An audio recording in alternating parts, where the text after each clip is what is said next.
يا قلبي يا هلا ومية هلا بكم. طبعا التيم الوطني للانترنت طالع يشتغل بحي الجوادين. سولف لي على الاشتراكات مالاتكم. الاشتراكات احنا عندنا شهر مجاني، ورا الاشتراك 29000 35. زين اذا خلص الاشتراك وين يجدده؟ يجدد عندك ثلاث طرق، اما عن طريق الزين كاش، بلي. اما عن طريق الوكيل المحلي عن طريق الرقم مالتهم التحويل يصير؟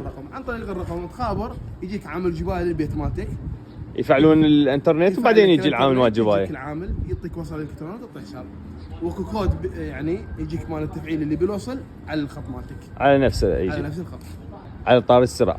ال 35 ايش قد السرعه مالته؟ الخط الاول اللي هو المجاني الفري اي توصل السرعه مالته بالفاست تقريبا 25 الى 30 ميجا، اي حسب الراوتر يعني اذا راوتر نعم. كثير يسعد اكثر. اي الخط الثاني طبعا هو يصحوا له خط ال 40 ميجا. 40 ميجا. اي الخط الثاني عندك اللي سعره يمكن 45 توصل السرعه لحد 60 ميجا 50 ميجا. البروفايل